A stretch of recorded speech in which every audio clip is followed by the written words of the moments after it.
Welcome to the Joe Cohen Show. Join me as I share my experience with biohacking and invite top health experts to explore the latest technology, supplements, research, and resources for optimizing your body and brain. Hey everyone, I'm here with Oz Garcia. Super excited about this podcast. He's a recognized and leading authority on age reversal and healthy aging. He's 72, so you can see that he also looks younger. He's practicing what he preaches, and he's called a nutritionist to the stars. He's the go-to nutritionist for A-list celebrities, Fortune 100 CEOs. He's got a unique and customized approach to nutrition and anti-aging, coupled with more than 40 years of experience. It has made him one of the most recognizable names in the industry. He has lectured all over the world and has been pioneer in the study of nutrition and anti-aging. He's got a bunch of books. I'm not going to go through everything or the rest of his bio, but it's clear that he has a lot of experience in this field, in personal health, biohacking. And actually, I brought him on the podcast not realizing that he knew anything about us. Uh, and it turns out that he uses self-decode for his clients, which is quite interesting. I didn't know that. And he's a big fan of the website as well, for the content and all that stuff. So that was a pleasant surprise. And I'm really curious about how you go about. I have a lot of questions for you. How do you go about? Sure. So a patient comes to you. Take us through the process. They're trying to get healthy. What's your process? Let's go through broadly. I call them a client rather than a patient, although we do Okay. have our own clinic and we have a physician on staff. The process is one of, I'd say, getting on an educational course to find out about yourself, where your health stands at this point in time, and then what your goals are. What is it that you're looking for? Yeah. So but we work with individuals that are coming in to be better athletes. We're working with individuals that are interested in being better executives. We're working with people that are concerned about health issues. And let's say generational issues. Maybe there's Alzheimer's or cancer in their family and they want to dodge that particular bullet, right? So it's a very wide arc in terms of who's coming to see me. More often than not, they're very alpha, whether it's a woman or a male. They're on a fast track in terms of what they're looking to accomplish. More often than not, somewhat ambitious and hopefully not blindly so.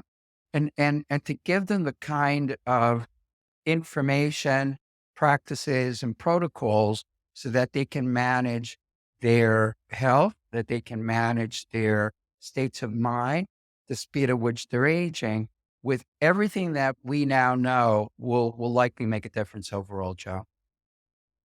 Okay, so that's great. So somebody comes to you, they've got a list of problems or things that they want to optimize. And I think everybody wants to Sure. optimize something, right? And so you have a questionnaire and intake form. You try to find out their goals, history, I'm assuming. And then is there a set of lab tests that you make them take or a set of tests in general that you have them take? Well, you have to. I need to get a snapshot. So we do a deep dive blood test. And that's gonna cover everything from a CBC to a SMAC, all the way through hormones, potential cancer markers. I want to get a good picture as to what's going on with the person. Now, secondarily, I want to look at genetics. I want to see where people have gene sequences that I can leverage for their better ways of living. And then where do we have fault lines within their genetic sequences? So where are you strong? Where are you really strong? Where are you weak? And where might you be really weak, right? And how do we dampen those?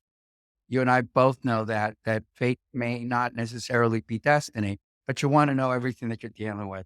Uh, in the way that the world is today, there may be other exams that we'll recommend. So I don't take any chances depending on what's going to come back from the data, what's going to come back from the input questionnaire, what's going to come back from the interview and the blood work. We may um, recommend that somebody do a very comprehensive cardiovascular workup, for instance, right? There's some really great information already that you can glean from different kind of blood tests that's going to tell you a lot about cardiovascular health. And if not, I want them to see the best cardiologist that there is. So I'm not going to take on everything that uh, I'm seeing maybe a problem, but we do go into a much broader community so that we're real clear where we're going in with any client that we know what we're dealing with. What may be my liabilities and what are my strengths? So are you looking at, let's say, just for the genetics, are you looking at some polygenic risk scores that are putting them at a higher risk for something? Is that part of the No question. process? Absolutely. I mean, like I said, I want to see what my liabilities may be, what their liabilities are, right? So you're going to unpack all this kind of information, and you want to take the client to the journey with you.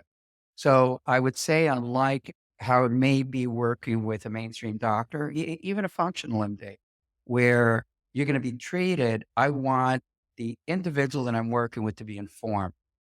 So if I'm going to work with self decode, I want them to understand what their gene sequences mean, right? What is DNA? What's a chromosome? What's RNA? What's a telomere? And what does it mean when you've got this particular potential for, let's say, if we're looking at brain function, long term risk for anxiety, depression, and then some people that may be at risk for dementia, Alzheimer's. So you want to know. And in that regard, you can then prepare the individual much better in terms of, okay, so this is going to be the path, the target that we're going to follow in terms of nutrition, lifestyle practices, how it is that you sleep, how it is that you maybe do mindfulness practices or not. So it's a full package. I want people to think about what's going to actually reduce their risk. Live long, but live long well. I think Peter Attia talks about this in his book Outlive, going from medicine 2.0 to medicine 3.0. And in medicine 3.0, you want to be really well prepared. It's not about uh, hanging around because the doctor said, hey, your blood tests look terrific. But I want to look at how you're going to avoid any problems down the road, starting early. Anti-aging starts at a very young age, kind of like when you're born, so to say. And in that regard, everybody's a lot happier, right? I think that with the information and the way that we use it, it isn't to scare somebody. It's to actually put together a program that's doable, right? And move towards what their goals may be. Something interesting that strikes me about you is that you have steered away from a lot of bullshit in functional medicine. Just by Of and I which can there tell of which there is. meaning like functional medicine, the concept is great. Meaning if you go to doctors, they're basically leaving so much on the table that they don't talk about. Right? That's the idea of Right. functional medicine is like that's how I got into this industry as well. It's like I had all these problems and it's like nobody knew what the hell is going on. You go to Sure. doctors, specialists, they have none of these people have any idea about like basic nutrition or how the body works and just like basic, in a basic way, and how it interacts with the environment. And so there's a huge gap in medicine, right? There's so That's many things correct. that can help you that the doctor is not gonna tell you about. That's the idea of alternative functional medicine. I think that idea is amazing.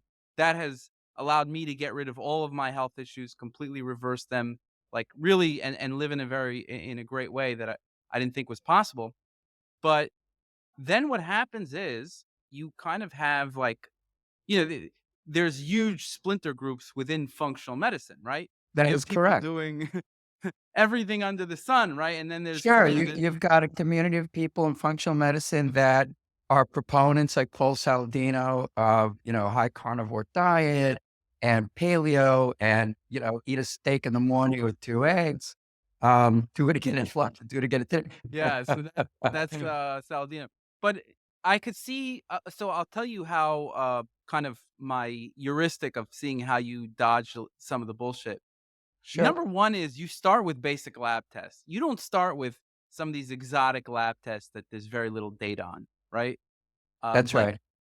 and I think whether somebody does that, there's like one person that I know who actually might know how to read these tests really well. I mean, maybe there's more, but the point is that they're exotic tests without like any scientific data, and that means that you really need to understand the body in super deep way to understand what the hell is happening with these things, and that's like these organic acids tests, right? It's like, That's correct. yeah. Do you use that in your practice? Um, no, I don't. There's there's I mean, there's so many tests that we've incorporated over the years and kind of dropped off, and many more that keep coming up. Um, there, I mean, if I'm not going to be exhaustive, I'm certainly going to reach out if I've got questions about other aspects of a person's health, and there are enough doctors that I do respect in this field. Matt Cook, I think, is one who's absolutely brilliant, and I may refer out to him if I want deeper information. Jonathan Quo, right here in New York City, one of the most brilliant uh, doctors who function that I respect, who's got a really great, credible base of I'd say content and public exposure. So I'm going to go to them if I need additional tests. Probably Andrew Levinson in Miami too. So in that regard, I know what I need, and I need a certain amount of information. Past that, if I'm dealing with a really difficult case, I may refer them out.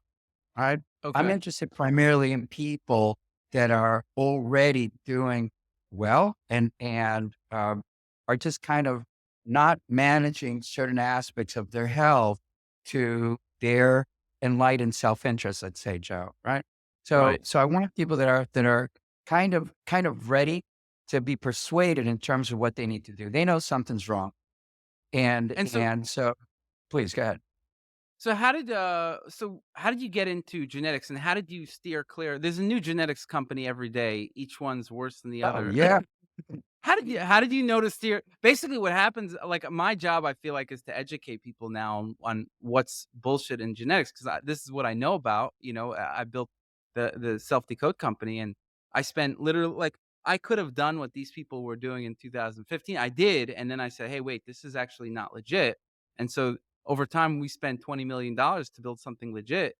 And people, if you're not in the field, you don't it's very hard to know what's bullshit or not. And so people Correct. every day are asking me, "Hey, what about this test?"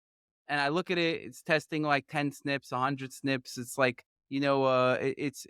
it's very woo woo. I'm like, bullshit, garbage, right?" And so every day Completely. is, Well, yeah. I think, But how did you know that? How yeah, did you figure that out?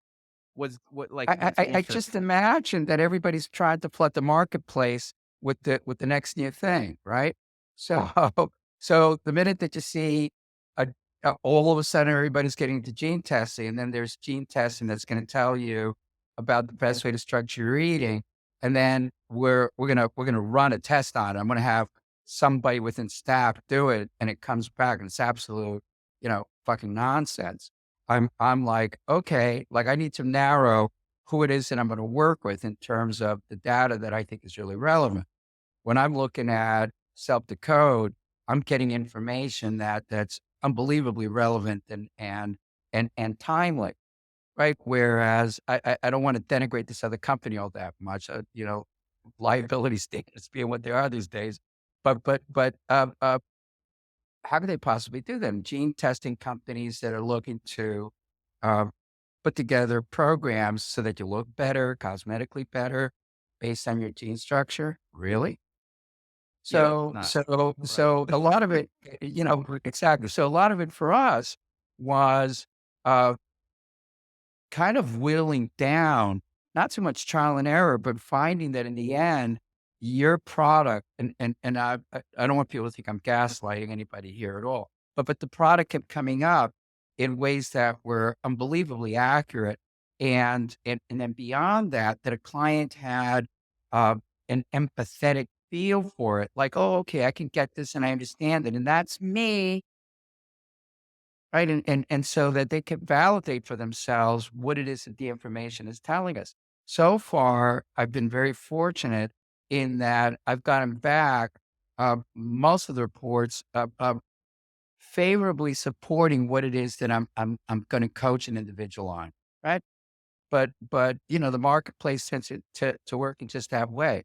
And then those that are doing the right work are going to survive, like kind of survival of the fittest, and the work hopefully will fall by the wayside. I hate to say this. I think David Sinclair attempts at bringing a certain kind of blood testing to the market, along with other additional testing, was appalling.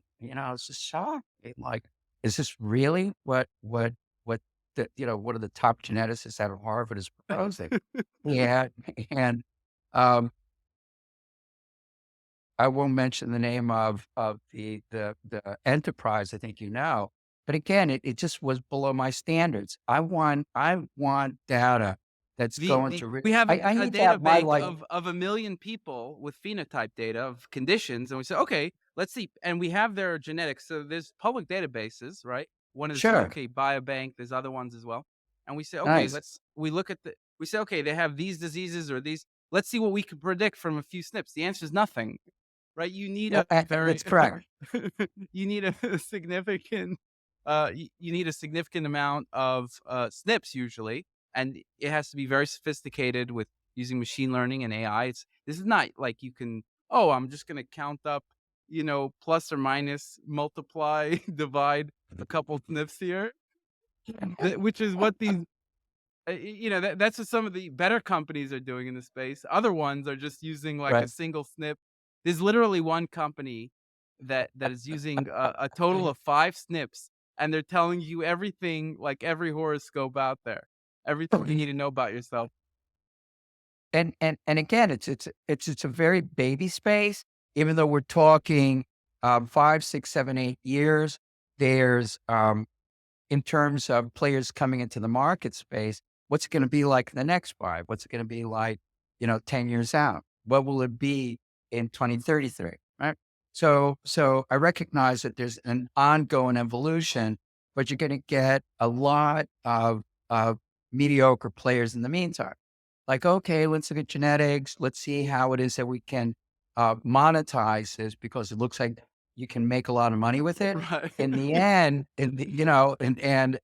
It can, and yeah, it and that sounds very sexy, and all you need to do is spend like 10, 20 grand, build some shitty software, and there you go, right? What's the negative? correct, correct. But the negative would be that you're gonna give out really poor quality information, and somebody's gonna get I'm hurt. saying if you're not scrupulous, or Correct. if you either you don't know or you're not scrupulous, one or the other, right? That's right. These a lot of these people who are starting these companies don't know themselves, so but I know who's the scrupulous ones or not because we approach them and we say, "Okay, look, let's look at your technologies. Let's speak to your scientists, see what you have." And then we demonstrate to them, this is not like legitimate or whatever. You can have something a lot better. And then we see that a lot of them just don't care because they're like, "Well, Correct. am I gonna make more money from this? I get it, whatever, but am I gonna make more money?" And sometimes they might think the answer is no because not enough people know about, what good technology is or poor technology, what, that You've yeah. done a very good job organically over the years in ensuring that your brand, uh, um, stays in large measure somewhat bulletproof because you're doing the work in the way that it should be done. And that goes back that actually feeds right back into what you're saying. Unless it's as well thought out with the kind of information that you're providing. And also this speaks about your character. What it is that I'd love to interview you, right? Like the journey that you went on that got you to here. But unless the data is bulletproof, right? And unless you have a mind like mine, which is cynical, very cynical, hardcore New Yorker. So you got to be cynical, right? And at the same time, you have to be somewhat post cynical, so that once Open-minded. Correct. Right, and that's allowed us to grow our company to the point that it has. I got really sick a couple of years ago, Joe. I got, severe COVID pneumonia about 2.5 years ago. And here I am, me of all people, five-time author, kind of, rockstar nutritionist, all the kind of crap that I would disavow these days.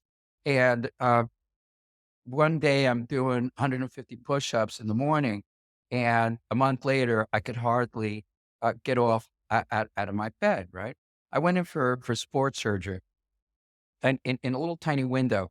It was January of 2021, and I had a plate put in my neck. So being a runner for 40 years, actually more than that, marathoner, ultra marathoner, back in the 70s and the 80s, you weren't all that conscious about stretching, proper footwear, how it is that you reduce the risk of damage to your bones. So you get older. And I went in, I had corrective surgery on my neck and I actually picked up COVID in the hospital, believe it or not. The whole experience of being hospitalized, having COVID pneumonia was humbling, and coming out of that, learning how to, develop different aspects of what I think is really important now. Yes, people are consumed with what it is that they should eat, but how important is it relative to how well you sleep? How important is it to being a mindful human being and doing meditative practices or having a spiritual aspect to your life?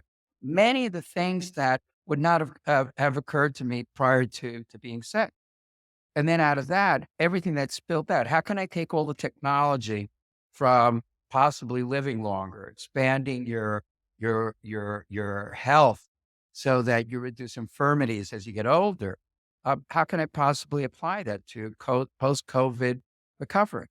Right, I went from 145 pounds to 98 pounds in less than a month. It Wow. was like, oh my God. So I've learned a lot in these last 2.5 years in terms of being a lot humbler, being a lot more open to certain modalities that may may take a while to become much more mainstream. But it's certainly made me a lot more cautious in terms of how it is that I go about vetting data about anybody that I'm gonna work with, right? Yeah, I mean, COVID is an interesting one. I basically over the past 3 years, I've really dug deep into the immune system because basically my goal is to like optimize the crap out of everything. So I kind of went through different Love it. phases of my health. Once I was disabled, couldn't do anything, right? And I that was I I like I I one like it. I love your origin story, please. I really do. I was really disabled. I had to drop out of school. I had 60 different health issues that I counted, right? Serious. And yeah, seriously. And I have a list if you want. I could show you each one of them. And maybe some of them are not like major ones like acne or warts or whatever, but I consider it like that's an aberration from what the norm is. So any kind of aberration from the norm is a health issue in my opinion, right? It's not like I didn't have cancer or anything like that, but basically like I was always like trying to be super healthy and I was like one of the least healthy people out there, which was ironic.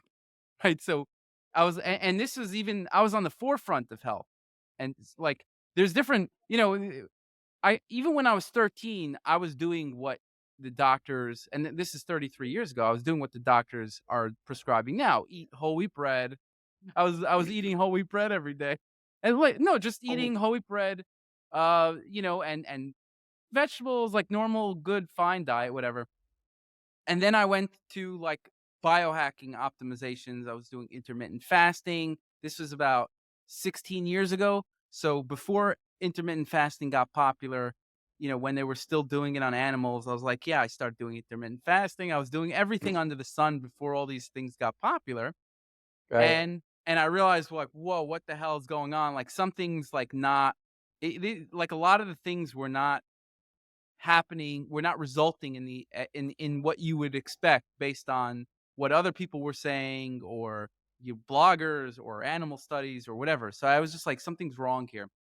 That's where I was like that's where I got into the whole personalized thing. I was like what's working for me is Nice. not working for all these other people, right? And so the next phase, and I also, even when I got into that phase, I was disabled because I was trying all these things that were not only not working, but they were backfiring. I was eating tablespoons of coconut oil when, like, literally, I was eating tablespoons of coconut oil, and I was like, "What the hell is going?" All of a sudden, my I had brain inflammation. I was eating, like, tablespoons of butter because I was trying to do, like, the whole ketosis thing, and then I learned that if your thyroid hormones or carnitine levels are not up to par, then you're not able to use those fats, and they're just gonna Sure. build up, and they're gonna cause brain inflammation, gut inflammation, all these issues. But in any case, Right. um, the next phase of my life was, I basically I developed a new approach, and that's where had massive breakthroughs. And then over a couple of years, I was able to fix all my issues. Like, basically, I didn't have any health problems per se. Right? I was a normal human being. I had a restrictive diet, but everything else I was relatively normal. Wasn't optimal in every way, but relatively normal. And then about a few years ago, I decided, why am I being okay with getting sick 4 or 5 times a year, right? Wow. Yeah, and meaning, like, I don't know why I was getting sick a reasonable amount, was eating pretty healthy, but getting sick a reasonable amount. So, and then my mood was not very stable, and so there's still, like, things, but again, you there wouldn't necessarily be a health problem. You could say, "Well, I had a lot of stress from the company, and so that's why my mood is more unstable." But I said, "No, I should be resilient so that no matter what comes my way, no matter There you what go. infections, no matter COVID, flu, this, that, I need to be resilient to anything that comes my way." Right? So, Beautiful. yeah. So that was the new philosophy that I came into. I don't wanna just be healthy, regular, like, healthy, okay, I'm fine, I'm good. I'll live to 80, whatever. I wanna be resilient in every way. And and COVID kind of kickstarted that, like, "Wait a second, I'm getting sick, COVID, not COVID, why?" And I got sick with, I don't think it was COVID, but I had this cough for 6 weeks after. I was like, "What the hell is going on?" Okay. Yeah, I was like, "What's happening?" And so that's when I said, "Okay, I'm optimizing everything." And so I developed a whole list of things that I need to optimize. I started with my mood because my mood was very unstable for a bunch of Sure. reasons. Moved countries, COVID, had a big breakup, like, it was perfect storm, company stuff, everything coming together. And so one by one, I was just going boom, boom. I was going all out. I was like, fix, next, boom, optimize, That next, was that was that optimize. was me too, by the way. I did the same After thing you did, COVID. but go ahead. Totally. Yeah. I laid it out on a spreadsheet, I right? did it. And it's like okay, I was Superboy. Now I'm like human wreckage. How do I build it back? And I built it back. And I built it back even better than before COVID. And I did testing and I don't track it with the kind of precision that you do, but I've got all my blood work, all the kind of lab testing that I thought was relevant. One of the anomalies that happens with COVID certainly happened with me was false cancer readings. So, for instance, my Mm. cancer early antigen, my CEA levels went from essentially zero to 5 plus.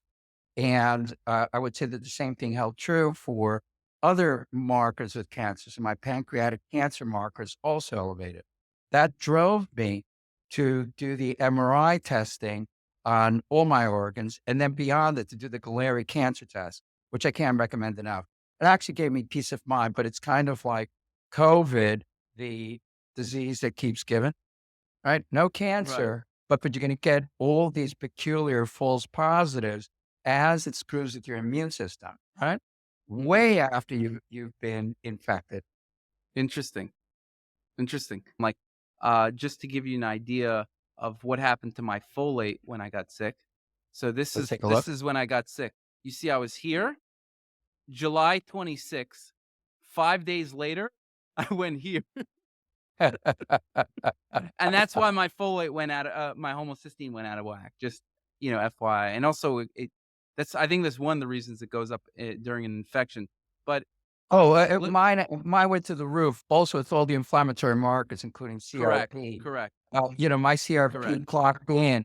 at plus 20. I mean, it was really, really scary. I'd say my SED rate HSCRP is or also just CRP? no, HCRP. Oh, HSCRP. Okay. Absolutely. And Wow. and there was no correlation. Well, at the same time, the way that COVID worked in my body was pretty insidious so far as my heart was concerned. My heart rate at one point uh, couldn't be controlled while I Wow. was hospitalized. And same thing with my blood pressure. My blood pressure could not be controlled. So by the time that I got out of the hospital, we retested, homocysteine levels were through the roof, CRP, sedimentation rate, just about every inflammatory marker was like, you're going to die. And to claw your weight back from all of that was, a phenomenal project. And most of the doctors that actually I've consulted with since then, including the cardiologist that I work with, can't quite believe it, or the pulmonologist. Right, everything now is normal, again, but now I need to work at it much harder. Post COVID for a lot of people, it's like you got to do the work that you're doing, and you got to do the work that I'm doing. But what I really like about what you're doing is you're taking a very data-driven approach, right? You're saying, "Hey, let me look at the data here. What's happening?" That's And correct. then when you get better, obviously you can feel better, but you're also looking at the data. Are my markers improving, right? Because there's Correct. markers you could feel great and your homocysteine could be through the roof, right? You don't know. There's a That's lot of correct. markers. Yeah. Well, you think about most listeners are not going to remember or even know that there was a world class runner named James Fix who wrote the Runner's Handbook back in the late 1970s. He was an iconic figure, and that was pretty much the book that shifted people's thinking about running. That if you want to really live a great life, what you need to do is become a runner. James Fix at about 40, excuse me, at about 54, dropped dead on a run. Wow. And his son took over the mantle. Uh, he also had a heart attack while running. Oh my And gosh. and the science back in the 70s was pretty much in terms of heart disease, cholesterol. Either HDL is low, your LDL is high, and that's probably what killed him. Probably, knowing what we know now, you got to be looking at HCRP, you got to be looking at homocysteine, you got to be looking at any number of markers that nobody's, LPPLA2. no question about it. Also, yes, a And by the way, polyprotein, a look at this polyprotein A, one. B, and so on. So this was my LPPLA2 was higher, and I got it Really? down. Okay, now how Flax did you oil, do it? Because if you look, flax there you oil, go. flax oil. Got to write down. And By the the reason, way, yeah. I was going to say, uh, uh, really high quality pectin like Pectisol will do it too. I was And taking it. It didn't. fascinating. I was taking it. It did it So actually did it for me. But okay, but so but but uh, but maybe it let me did be bring it frank with down. you. I combined it. I have combined it with flax powder, which we Oh, I right. So think it it's was the Pectisol, flax. flax, I think it was right? the flax. I've been taking Pectisol during these tests, like right here, and it Yeah. was still here. Meaning, like during, I don't think I was taking it here, but I was taking it here, and you could see that still 204. Okay, Only but when I there's started also taking flax did it go down to 114. all right. Now there's another biomarker which is called galactin, and that's going to put you also at high risk for a cardiovascular event. And Pectisol controls galactin levels Mm, and brings you back down to normal.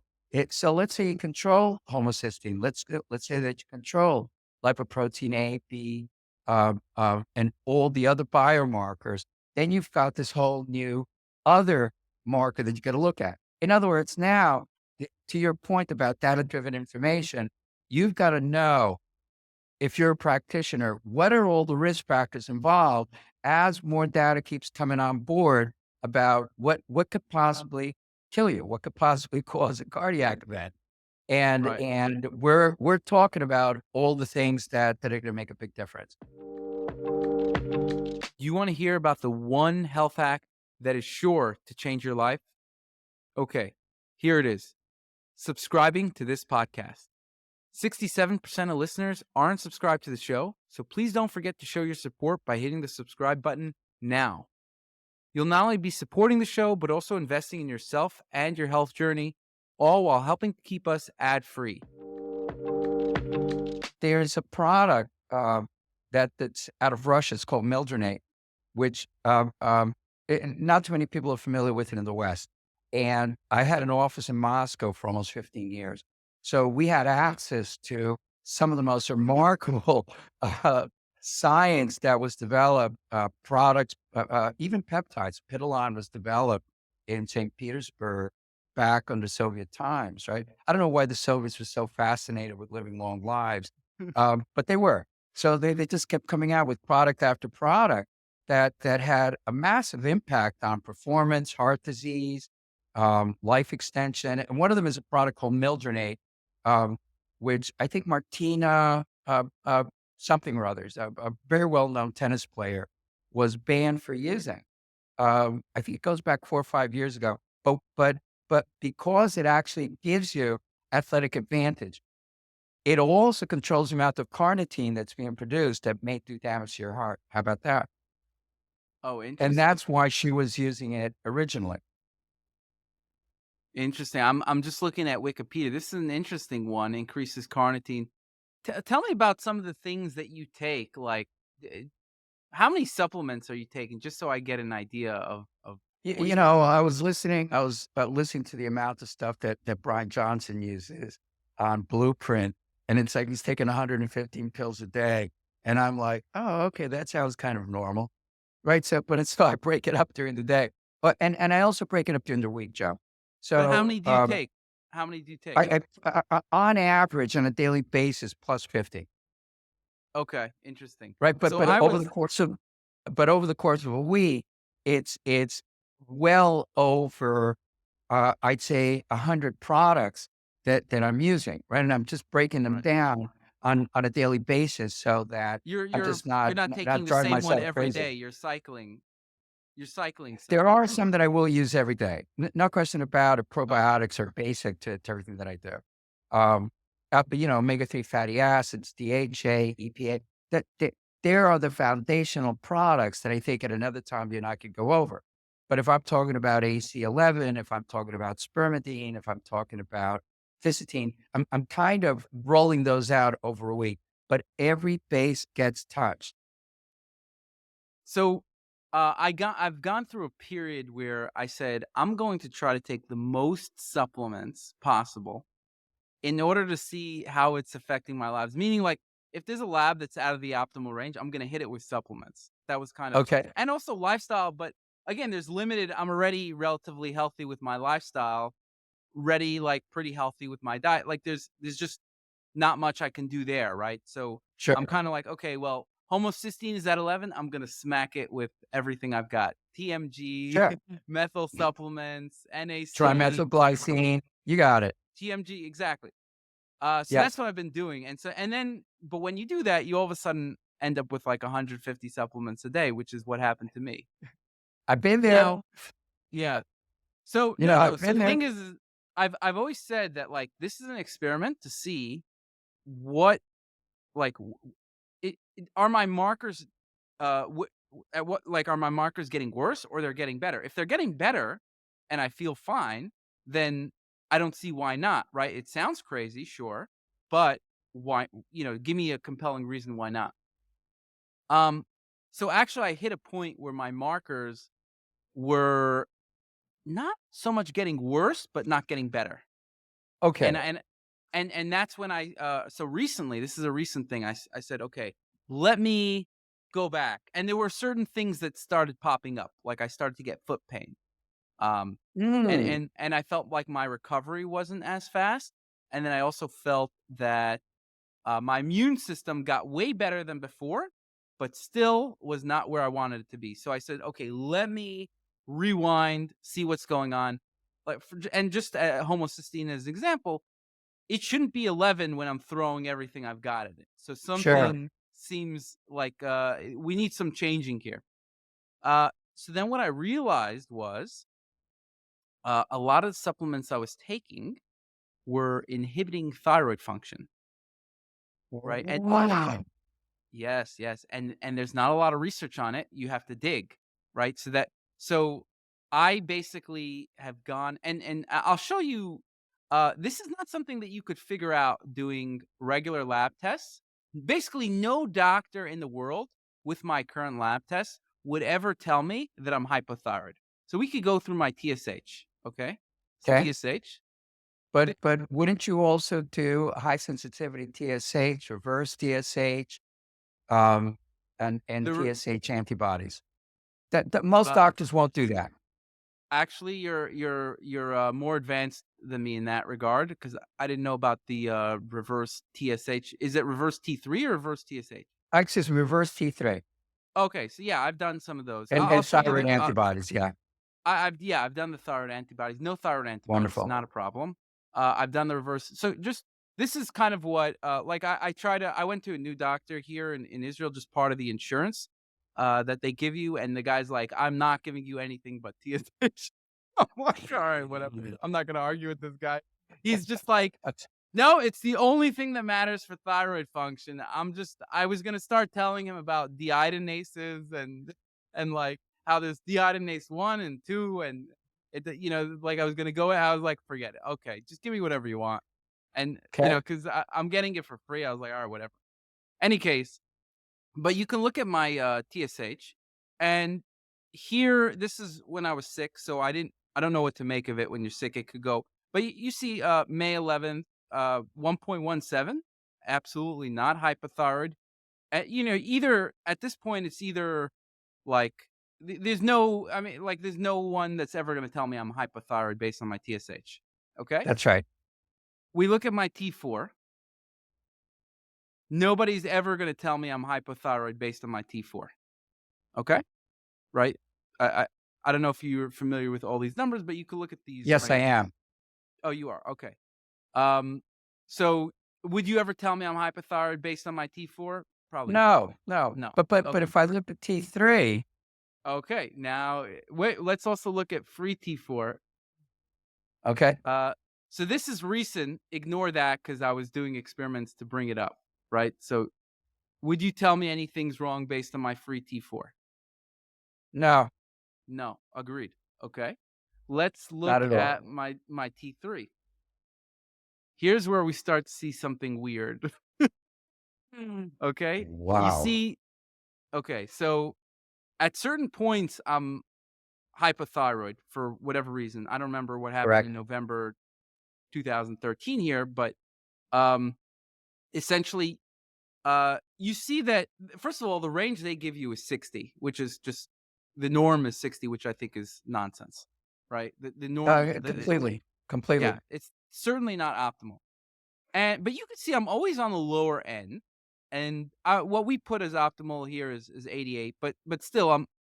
And then February 2022, I'm 64. Again, a little sick here, so I don't know how that uh impacted it, but still here's where I'm. It does. I mean, I had viral thyroiditis about 25 years ago, and I never would have believed it. And that's a Yes, story for another show, but I completely get how getting sick can affect your thyroid. absolutely. So and by the way, the reason why I'm sick in a lot of these tests because I get these tests when I go to India, and the last two times I went to India were the only two times that I got sick. So, It and happened to me when I was working in Argentina, in a farm, where they had, it was 50,000 acre farm, exposure to a lot of different animals, and I was way out of my, uh, uh, life comfort, immunological zone, and I picked it up while I was there. It was fascinating. When I came back to New York, I was just wreckage. yeah, exactly. Okay, so but here is when I'm not sick. This is May 11th, 2023, and you could see Okay. this is not 81. I realize something's not 100%, which is why I recheck it here, 76, right? June, July, I recheck again, 94, again, not optimal. So I'm kind of like on this lower end here, right? And then 85 here. And then what I realize is, okay, so I basically, it's too long to describe everything, but I put all the pieces, like all the lab tests that weren't moving in the right direction. it turns out that the thyroid hormones impact all those, including homocysteine. So if you have higher levels of T3, it's going to bring down homocysteine. You have higher levels of T3 to bring down LDL, lipoprotein A.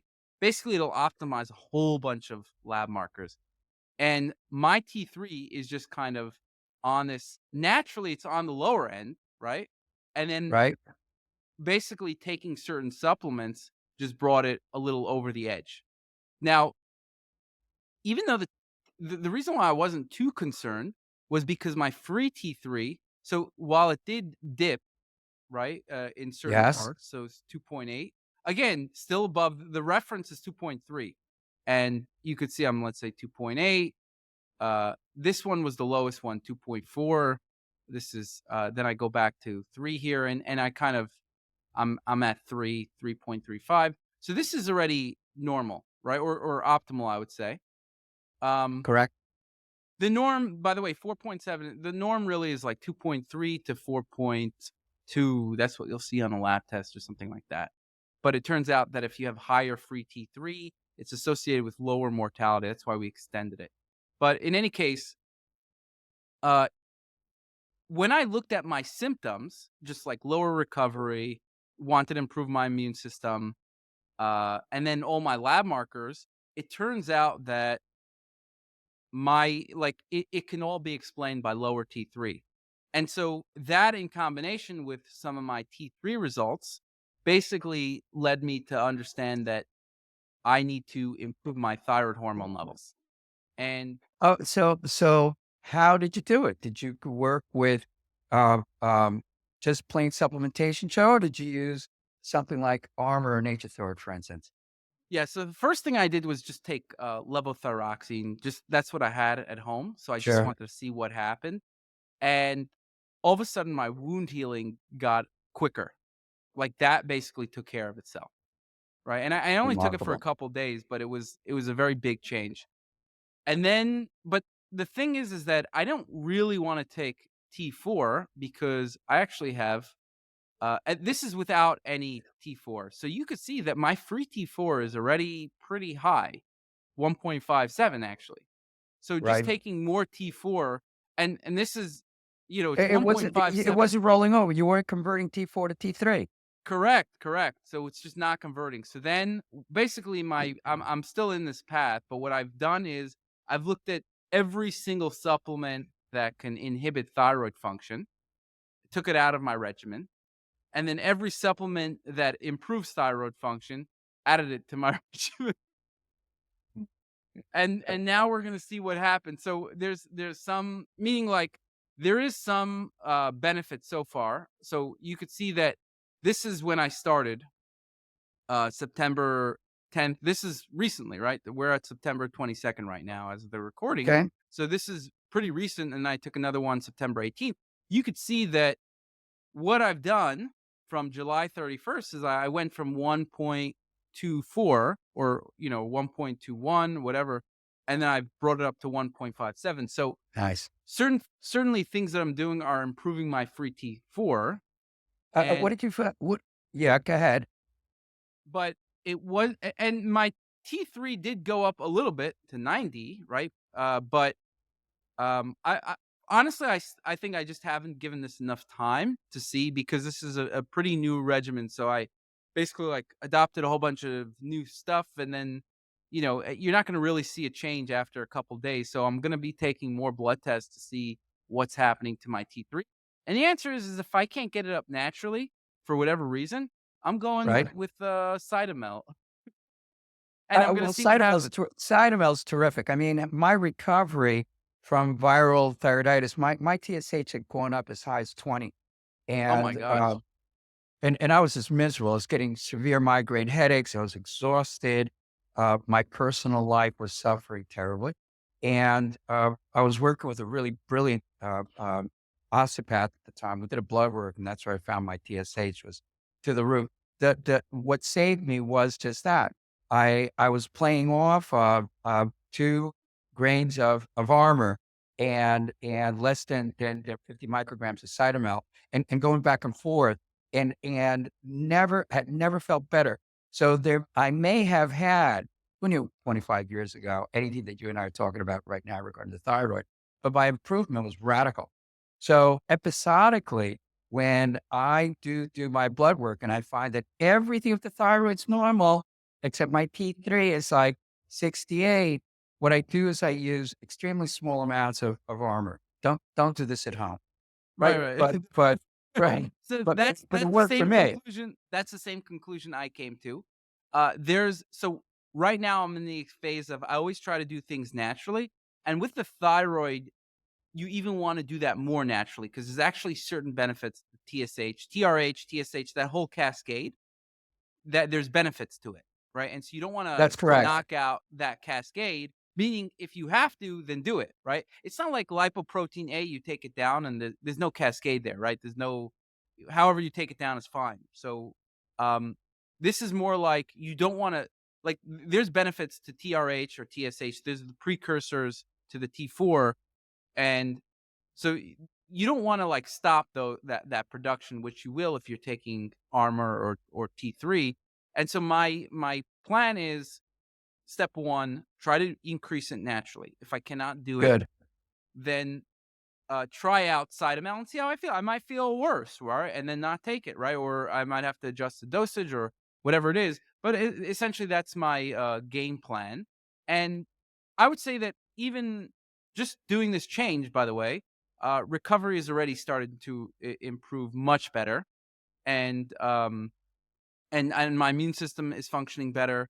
And so there's a whole bunch of things that are already improving, but I still want to see those improvements in my lab tests, right? And Oh, only yeah, I gotta follow exactly what you're doing. I wanna see where you wind up in the next 60 days, right? Next 90 days, right? The next 6 months. Mm. Like, that I was did such a fascinating. deep yeah, I did such a deep dive on the thyroid. It was nuts how much I discovered there. Beautiful. Yeah, yeah. Yeah, Have but again, who would suspect it? Just kind of like, subsequent to me being, hit the way that I was, periodically when I do my blood tests, and certainly after being really sick with COVID, my T3 just took a nosedive, right? And getting it and T4 was fine. But the interesting thing too was my reverse T3 was extremely elevated. So things are getting clogged up in the system. And you're correct that there's a massive impact, detrimental impact that's occurring within the immune system as a consequence. And who's going to exactly. put that together, right? Right. So that's where I think the idea of functional medicine or something that's not mainstream, because mainstream would have just said, "Your TSH is normal, get out of my face," right? That would have been, Correct. "You have energy problems, go to sleep," you know, Well, like well, exercise yeah, or whatever. Yeah. but So that but I I don't think know what they would tell you. I don't know. well, You know. you gotta get Yeah. really forensic. You gotta be like a private detective of biology, of your own biology. Right. And you gotta have the kind of deep curiosity that we both exhibit so that I'm gonna be relentless in terms of pursuing what may be affecting me adversely. And clearly you're doing the same thing.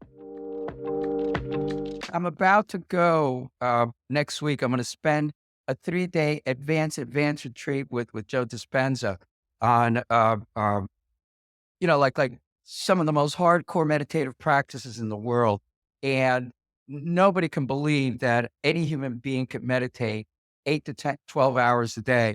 And everybody's got a notion about what that is, right? That you're just going to sit there and navel gaze and kind of watch the thoughts go by. This is like really physical work.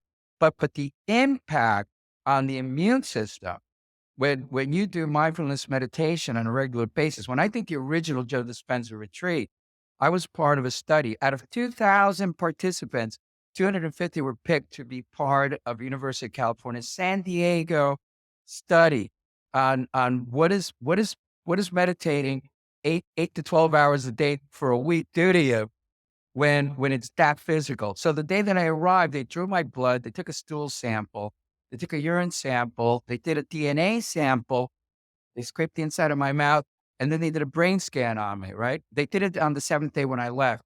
The results were breathtaking, right? In Oh terms wow. of the state that I entered in And what did everything look like when I left the program a week later? And the results came in actually in the last month. So I'm real curious to see, here's this whole other metric that people don't consider, which is what does mindfulness meditation do to your immune system, to your digestive system, to your brain? The fact that meditators may actually live longer. Could it have an impact on so many aspects of our life? I think Barry Lipton talks about this a lot in the biology of health, um, um, and how it speaks about genetics and so on, and that the things that you and I are discovering as we deep dive into the genetic exams themselves, like yeah, is it something I can impact with food? Is it something I can impact with my sleep? Can I impact it by doing saunas, taking certain kinds of supplementation? What about my food and so on? But what about my brain? And that's becoming a whole new way of beginning to understand what we need to do so that we have lives that are meaningful, right? What was the outcome? All all outcomes. What happens to your microbiome was number one, right? Interesting. So the fact that I'm still waiting on the DNA aspect, like what impact occurred, and there's Like a an whole epigenetic test science. they gave. That's correct. Okay. And also my mind mapping, walking in there in extremely high beta, and the minute that they sat me down on day 7, I just closed my eyes and I went into very deep alpha. I couldn't do that before. If Wow. under any circumstances How to long be have able you to been go. meditating for? Oh, I started meditating in the 1970s. I did a workshop with a man named Werner Erhard called S. Eventually became the landmark forum. So I started learning it then. And, on and off over the years, I would delve into it, but now I would say probably going back about 6 years, uh, and more so in the last 2, extremely hardcore, more so after COVID. It was like, I gotta bring my Interesting. brain on board, yeah. Interesting. And what what were some of the biggest impacts you found from meditation, and what kinds of meditation are you doing? Um, there are a couple of individuals whose work I pretty much love, like Sam Harris, the Sam Harris app. Yeah, you got a neuroscientist from Stanford, who is considered a hardcore atheist that has a very spiritual bent to him. So I love guided meditations.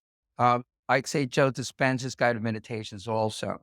The minute that I hear his voice, I just go really deep, and and I'm using my aura ring to actually track my HRV when I'm meditating.